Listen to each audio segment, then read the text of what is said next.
So is it true that Diddy was on suicide watch? We're just going to pull this up right here. Let's just read it together. Screw it. So it says here, Sean Diddy Combs placed on suicide watch while awaiting trial, but mental state unclear. Okay, first off, let me explain why I think that Sean Diddy Combs is on suicide watch. Let's just break that down. I think what's happening is everything is happening with Diddy so fast. And I truly believe that Diddy thought, because think about it, guys, this is a guy who his entire life has gotten away with the craziest things. This guy blew up Kid Cudi's car, got away with it. This guy shot a woman. Go look up that interview. In the 90s, he shot a woman, got away with it. Um, he's beat up people. Apparently, he like slapped Drake. He slapped his son's football coach. Like, this guy has a history of violence and getting away with it. And so what's happening here is, even though things are finally starting to crumble, like the house is falling on him, he still can't fathom that he has all this money and his money can't get him out of a situation. So the reason why I think he's on suicide watch is because, I don't know if you guys know this, he sold his house. He has like a $50 million house that he put up for sale, and he tried to use that as collateral to get a bond. So basically what his lawyer did, the lawyer typed up this, fancy letter to the judge and said, hey, not only do I have Diddy's passports, I have his family's passports, his kids, his mother's passport. I have all of their passports. They can't leave the country if they want. On top of that, how about Diddy pay you $50 million so he could get out of jail? And I don't know what his plan would have been. I don't know if his plan would have been to flee the country. I don't know if you guys know, there's a very popular music mogul named Russell Simmons who had a bunch of women come out against him and basically say like, hey, this guy like sexually assaulted me and punched me or whatever. Just all these like crazy accusations. That dude left the country. Russell Simmons been living in Bali for like 8 years. Like, Russell Simmons was like, no, you're not going to get me. And Bali doesn't have like a, like a U.S. extradition policy. Like Bali, like the U.S. can't. I mean, here's the funny part. The U.S. actually can if they want, because there's this crazy girl who went to my high school. Her name is Heather Mack, who killed her mother. And Bali, after she got out of jail in Bali, the U.S. was like, bring her back here immediately. Don't let her go anywhere. And they did it. So even though the Bali doesn't have a U.S. extradition policy, the U.S. has shown that if they want to flex their muscles and make you do something, they can do it. So, but that's a different story. Bottom line is, Diddy did not get the bond. Diddy is sitting in a Brooklyn detention center.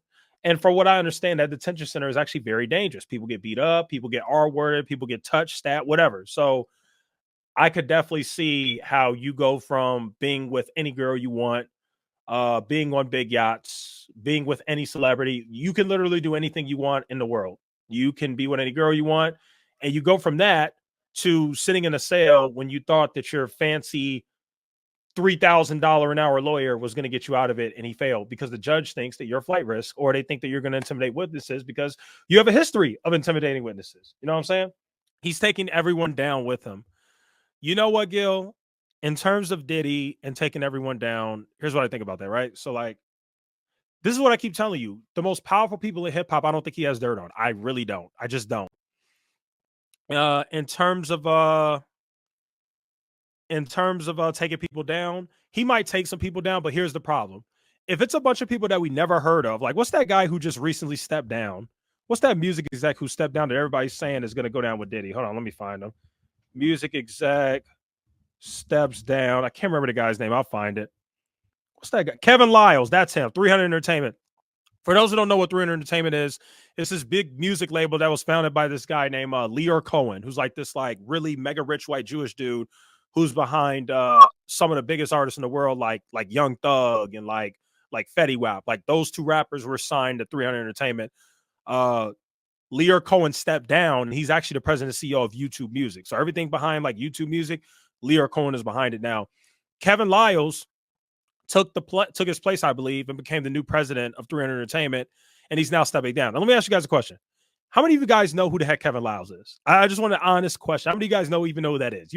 Very few of you probably even know who that is, right? Okay, exactly. So here's my point, Gil. When you say he's taking everyone down with him, if Diddy has dirt on people like Jay-Z or a really big name, maybe like a Ja Rule or an Usher or something, if he got dirt on people like that people know, then you're right. That'll be huge and very significant in the Diddy situation. But if Diddy only has dirt on people that we don't really know or care about, like Kevin Lyles, who cares? You know, that's my biggest thing. Like, if a bunch of random executives who nobody knows get taken down, it's just going to be like, oh, okay, that guy's a terrible person, but I don't really know or care who that person is. You know what I mean? And this is the difference with Jeffrey Epstein. That's why I got to emphasize this. Jeffrey Epstein and Diddy are two completely different people. I'm telling you. Jeffrey Epstein very well could have been a actual legit secret, either Mossad agent or a secret like CIA agent or whatever, FBI.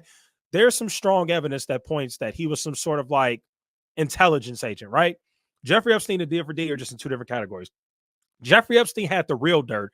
Jeffrey Epstein had that dirt where if he starts talking, it's going to flip the whole world upside down. He going to start randomly saying stuff that we would have never thought was possible. He would completely flip the script on how we think of some of the most powerful and influential people in America, and they can't have that. Like executives that are going to get in trouble. I don't think it's the real movers and shakers.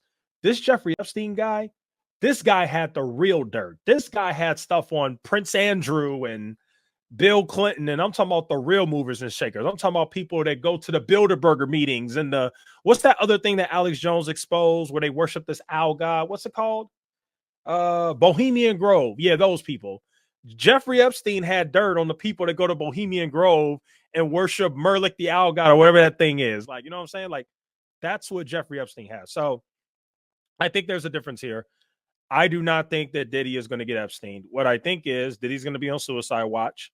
I hope they're going to do everything they can to make sure that he doesn't commit suicide so he can actually get punished for what we all know that he's done, because there's been allegations of this for 30 freaking years, but nobody ever decided to go after him because the guy's a music mogul and he has a lot of money. That's just how this stuff goes.